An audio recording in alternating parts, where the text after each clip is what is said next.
Bienvenidos a Caminantes Camino. Nos encontramos con Jorge Luis Borges en su obra El Aleph. Abrimos página de El Zaire.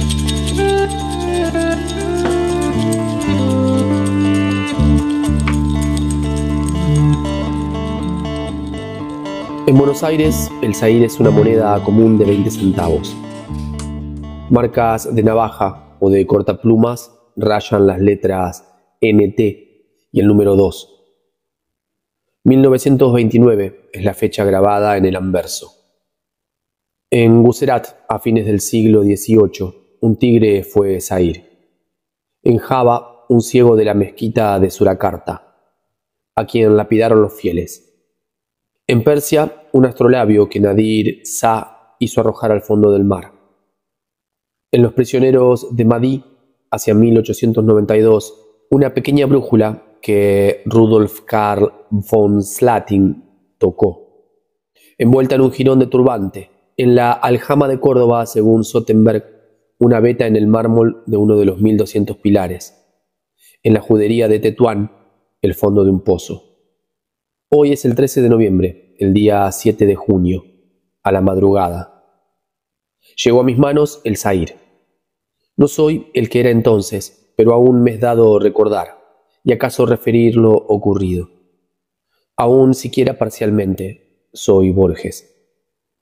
El 6 de junio murió Teodelina Villar. Sus retratos hacia 1930 obstruían las revistas mundanas. Esa plétora acaso contribuyó a que la juzgaran muy linda, aunque no todas las efigies apoyaran incondicionalmente esa hipótesis. Por lo demás, Teodelina Villar se preocupaba menos de la belleza que de la perfección. Los hebreos y los chinos codificaron todas las circunstancias humanas. En el Mishnah se lee que, iniciado el crepúsculo del sábado, un sastre no debe salir a la calle con una aguja.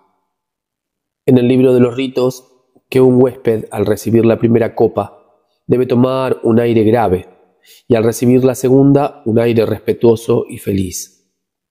Análogo, pero más minucioso, era el rigor que se exigía a Teodelina Villar. Buscaba, como el adepto de Confucio o el talmudista, la irreprochable corrección de cada acto, pero su empeño era más admirable y más duro, porque las normas de su credo no eran eternas, sino que se plegaban a los azares de París o de Hollywood. Teodelina Villar se mostraba en lugares ortodoxos, a la hora ortodoxa, con atributos ortodoxos, con desgano ortodoxo, pero el desgano, los atributos, la hora y los lugares caducaban casi inmediatamente, y servirían, en boca de Teodelina Villar, para definición de lo cursi. Buscaba lo absoluto, como Flaubert, pero lo absoluto en lo momentáneo. Su vida era ejemplar, y sin embargo la roía sin tregua una desesperación interior. Ensayaba continuas metamorfosis como para huir de sí misma. El color de su pelo y las formas de su peinado eran famosamente inestables. También cambiaban la sonrisa, la tez, el sesgo de los ojos. Desde 1932 fue estudiosamente delgada. La guerra le dio mucho que pensar. Ocupado París por los alemanes, ¿cómo seguir la moda? Un extranjero de quien ella siempre había desconfiado se permitió abusar de su buena fe para venderle una porción de sombreros cilíndricos.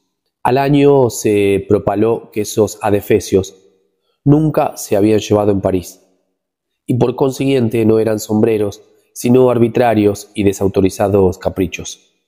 Las desgracias no vienen solas. El doctor Villar tuvo que mudarse a la calle Araos y el retrato de su hija decoró anuncios de cremas y de automóviles. Las cremas que harto se aplicaba, los automóviles que ya no poseía. Esta sabía que el buen ejercicio de su arte exigía una gran fortuna. Prefirió retirarse a claudicar. Además, le dolía competir con chicuelas insustanciales. El siniestro departamento de Araos resultó demasiado oneroso. El 6 de junio, Teodelina Villar cometió el solecismo de morir en pleno barrio sur. Confesaré que, movido por la más sincera de las pasiones argentinas, el esnovismo, yo estaba enamorado de ella, y que su muerte me afectó hasta las lágrimas. Quizá ya lo haya sospechado el lector. En los velorios, el progreso de la corrupción hace que el muerto recupere sus caras anteriores. En alguna etapa de la confusa noche del 6, Teodelina Villar fue mágicamente la que fue hace 20 años. Sus rasgos recobraron la autoridad que dan la soberbia, el dinero, la juventud, la conciencia de coronar una jerarquía. La falta de imaginación, las limitaciones, la estolidez. Más o menos pensé. Ninguna versión de esa cara que tanto me inquietó será tan memorable como esta. Conviene que sea la última, ya que pudo ser la primera. Rígida entre las flores la dejé, perfeccionando su desdén por la muerte. Serían las 2 de la mañana cuando salí. Afuera, las previstas hileras de casas bajas y de casas de un piso habían tomado ese aire abstracto que suelen tomar en la noche, cuando la sombra y el silencio las simplifican. Ebrio de una piedad casi impersonal, caminé por las calles. En la esquina de Chile y de Tacuarí vi un almacén abierto. En aquel almacén, para mi desdicha, 3 hombres jugaban al truco. En la figura que se llama oxímoron se aplica a una palabra un epíteto que parece contradecirla. Así los gnósticos hablaron de luz oscura, los alquimistas de un sol negro. Salir de mi última visita a Teodelina Villar y tomar una caña en un almacén era una especie de oxímoron. Su grosería y su facilidad me tentaron. La circunstancia de que se jugara a los naipes aumentaba el contraste. Pedí una caña de naranja. En el vuelto me dieron el zahir. Lo miré un instante. Salí a la calle, tal vez con un principio de fiebre. Pensé que no hay moneda que no sea símbolo de las monedas que sin fin resplandecen en la historia y la fábula. Pensé en el óbolo de Caronte, en el óbolo que pidió Belisario, en los 30 dineros de Judas, en las dracmas de la cortesana Laís, en la antigua moneda que ofreció uno de los durmientes de Éfeso, en las claras monedas del hechicero de las 1001 noches, que después eran círculos de papel, en el denario inagotable de Isaac Lakedem, en las 60.000 piezas de plata, una por cada verso de una epopeya, que Firdusi devolvió a un rey porque no eran de oro, en la onza de oro que hizo clavar a Ahab en el mástil, en el florín irreversible de Leopoldo Bloom, en el Luis cuya efigie delató cerca de Berenes el fugitivo Luis XVI. Como en un sueño, el pensamiento de que toda moneda permite esas ilustres connotaciones me pareció de vasta, aunque inexplicable, importancia. Recorrí con creciente velocidad las calles y las plazas desiertas. El cansancio me dejó en una esquina. Vi una sufrida verja de fierro. Detrás vi las baldosas negras y blancas del atrio de la Concepción. Había errado en círculo. Ahora estaba a una cuadra del almacén donde me dieron el zahir. Doblé. La ochava oscura me indicó desde lejos que el almacén ya estaba cerrado. En la calle Belgrano tomé un taxímetro. Insomne, poseído, casi feliz. Pensé que nada hay menos material que el dinero, ya que cualquier moneda, una moneda de 20 centavos, digamos, es, en rigor, un repertorio de futuros posibles. El dinero es abstracto, repetí. El dinero es tiempo futuro. Puede ser una tarde en las afueras, puede ser música de Brahms, puede ser mapas, puede ser ajedrez, puede ser café, puede ser palabras de Epícteto, que enseñan el desprecio del oro. Es un proteo más versátil que el de la isla de Faros. Es tiempo imprevisible, tiempo de Bergson, no duro tiempo del Islam o del pórtico. Los deterministas niegan que haya en el mundo un solo hecho posible. Id est, un hecho que pudo acontecer. Una moneda simboliza nuestro libre albedrío. No sospechaba yo que esos pensamientos eran un artificio contra el zahir y una primera forma de un demoníaco influjo. Dormí tras de tenaces cavilaciones, pero soñé que yo eran las monedas que custodiaba un grifo. Al otro día resolví que yo había estado ebrio. También resolví librarme de la moneda que tanto me inquietaba. La miré, nada tenía de particular, salvo unas rayaduras. Enterrarla en el jardín o esconderla en un rincón de la biblioteca hubiera sido lo mejor, pero yo quería alejarme de su órbita. Preferí perderla. No fui al Pilar esa mañana ni al cementerio. Fui en subterráneo a Constitución y de Constitución a San Juan y Boedo. Bajé impensadamente en Urquiza, me dirigí al oeste y al sur. Barajé con desorden estudioso unas cuantas esquinas y en una calle que me pareció igual a todas, entré en un boliche cualquiera. Pedí una caña y le pagué con el Zair. Entrecerré los ojos, detrás de los cristales ahumados. Logré no ver los números de las casas ni el nombre de la calle. Esa noche tomé una pastilla de Veronal y dormí tranquilo. Hasta fines de junio me distrajo la tarea de componer un relato fantástico. Este encierra 2 o 3 perífrasis enigmáticas. En lugar de sangre pone agua de la espada. En lugar de oro, lecho de la serpiente. Y está escrito en primera persona. El narrador es una zeta que ha renunciado al trato de los hombres y vive en una suerte de páramo. Nitaeidr es el nombre de ese lugar. Dado el candor y la sencillez de su vida, hay quienes lo juzgan un ángel. Ello es una piadosa exageración, porque no hay hombre que esté libre de culpa. Sin ir más lejos, él mismo ha degollado a su padre. Bien es verdad que este era un famoso hechicero que se había apoderado, por artes mágicas, de un tesoro infinito. Resguardar el tesoro de la insana codicia de los humanos es la misión a la que ha dedicado su vida. Vida y noche vela sobre él. Pronto, quizá demasiado pronto, esa vigilia tendrá fin. Las estrellas le han dicho que ya se ha forjado la espada que la tronchará para siempre. Gram es el nombre de la espada. En un estilo cada vez más tortuoso, pondera el brillo y la flexibilidad de su cuerpo. En algún párrafo habla distraídamente de escamas. En otro dice que el tesoro que guarda es de oro fulgurante y de anillos rojos. Al final entendemos que el asceta es la serpiente Fafnir y el tesoro en que yace, el de los Nibelungos. La aparición de Sigurd corta bruscamente la historia. He dicho que la ejecución de esa fruslería, en cuyo decurso intercalé pseudo-eruditamente algún verso de la Fafnismal, me permitió olvidar la moneda. Noches hubo en que me creí tan seguro de poder olvidarla que voluntariamente la recordaba. Lo cierto es que abusé de esos ratos. Darles principio resultaba más fácil que darles fin. En vano repetí que ese abominable disco de níquel no difería de los otros que pasan de una mano a otra, infinitos e inofensivos.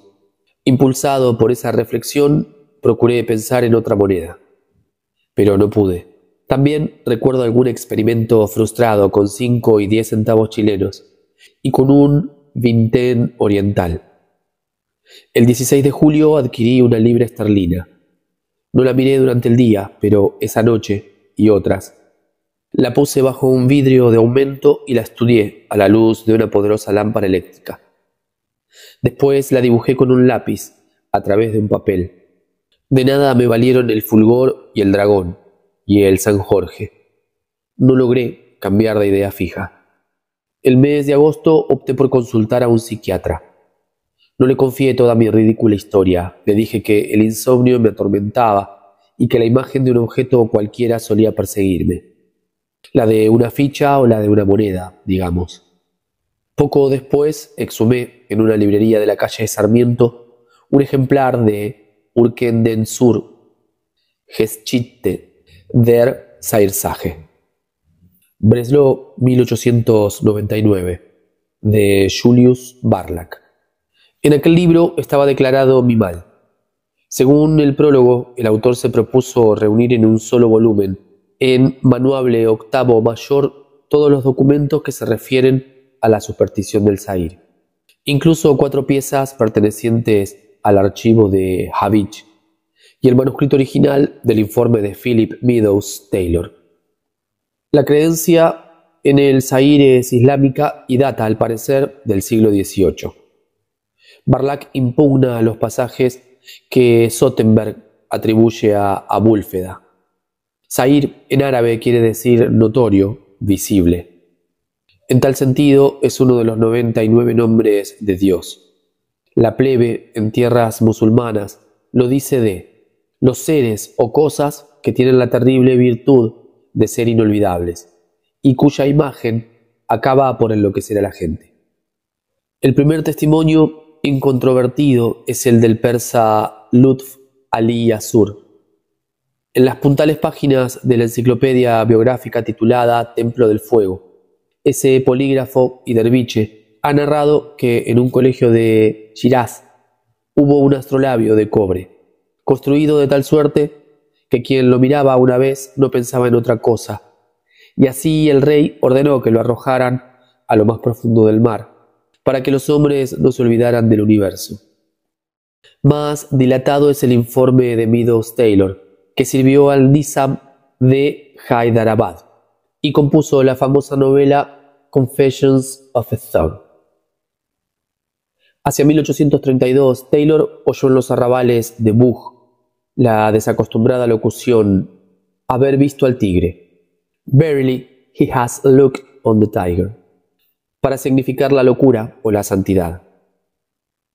Le dijeron que la referencia era a un tigre mágico, que fue la perdición de cuantos lo vieron, aún de muy lejos, pues todos continuaron pensando en él, hasta el fin de sus días.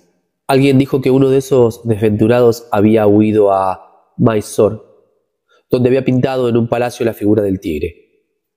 Años después, Taylor visitó las cárceles de ese reino.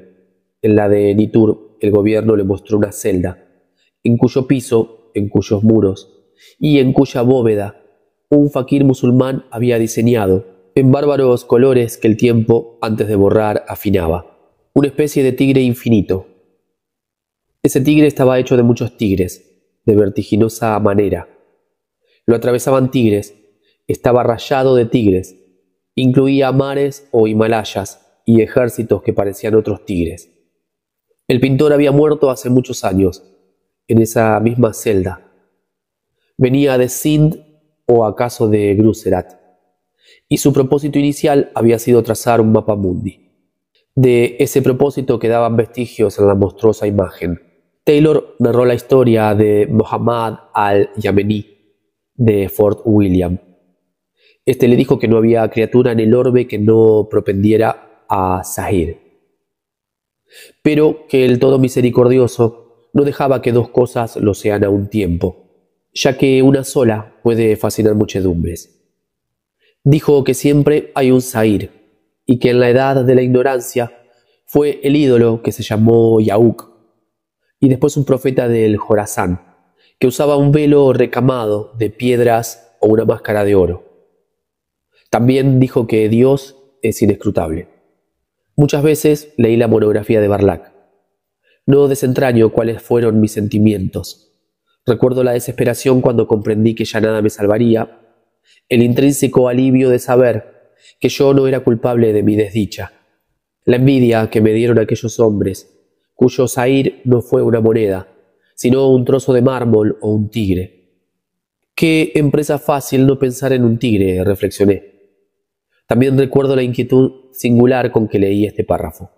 Un comentador del Gulsan y del Gulshani Ras dice que quien ha visto el Zahir pronto verá la rosa, y alega un verso interpolado en el Asrar Nama, libro de cosas que se ignoran, de Atar. El Zahir es la sombra de la rosa y la rasgadura del velo. La noche que velaron a Teodelina me sorprendió no ver entre los presentes a la señora de Abascal, su hermana menor. En octubre, una amiga suya me dijo: «Pobre Julita, se había puesto rarísima y la internaron en el bosque. ¿Cómo las postrará a las enfermeras que le dan de comer en la boca? Sigue dele tomando con la moneda», idéntica al Chauffeur de Morena Sackman. El tiempo que atenúa los recuerdos agrava el del Zahir. Antes yo me figuraba el anverso y después el reverso. Ahora veo simultáneamente los dos. Ello no ocurre como si fuera de cristal el Zahir, pues una cara no se superpone a la otra. Más bien ocurre como si la visión fuera esférica y el Zahir campeara en el centro. Lo que no es el Zahir me llega atamizado y como lejano. La desdeñosa imagen de Teodelina, el dolor físico. Dijo Tennyson que si pudiéramos comprender una sola flor sabríamos quiénes somos y qué es el mundo. Tal vez quiso decir que no hay hecho, por humilde que sea, que no implique la historia universal y su infinita concatenación de efectos y causas. Tal vez quiso decir que el mundo visible se da entero en cada representación, de igual manera que la voluntad, según Schopenhauer, se da entera en cada sujeto. Los cabalistas entendieron que el hombre es un microcosmo, un simbólico espejo del universo. Todo, según Tennyson, lo sería. Todo hasta el intolerable Zahir. Antes de 1948, el destino de Julia me habrá alcanzado. Tendrán que alimentarme y vestirme. No sabré si es de tarde o de mañana, no sabré quién fue Borges. Calificar de terrible ese porvenir es una falacia, ya que ninguna de sus circunstancias obrará para mí. Tanto valdría mantener que es terrible el dolor de un anestesiado a quien le abren el cráneo. Ya no percibiré el universo, percibiré el Zahir. Según la doctrina idealista, los verbos vivir y soñar son rigurosamente sinónimos. De miles de apariencias pasaré a una, de un sueño muy complejo a un sueño muy simple. Otros soñarán que estoy loco, y yo con el Zahir. Cuando todos los hombres de la tierra piensen día y noche en el Zahir, ¿cuál será un sueño y cuál una realidad? ¿La tierra o el Zahir? En las horas desiertas de la noche aún puedo caminar por las calles. El alba suele sorprenderme en un banco de la plaza Garay, procurando pensar, en aquel pasaje del Asrar Nama, donde se dice que Zahir es la sombra de la rosa y la rasgadura del velo. Vinculo ese dictamen a esta noticia. Para perderse en Dios, los sufíes repiten su propio nombre o los 99 nombres divinos, hasta que éstos ya nada quieren decir. Yo anhelo recorrer esa senda. Quizás yo acabe por gastar el Zahir a fuerza de pensarlo y de repensarlo. Quizá detrás de la moneda esté Dios. A Wally Zener. Final de la lectura de este cuento. Gracias por acompañar. Nos damos próxima cita para encontrarnos a leer La escritura del Dios.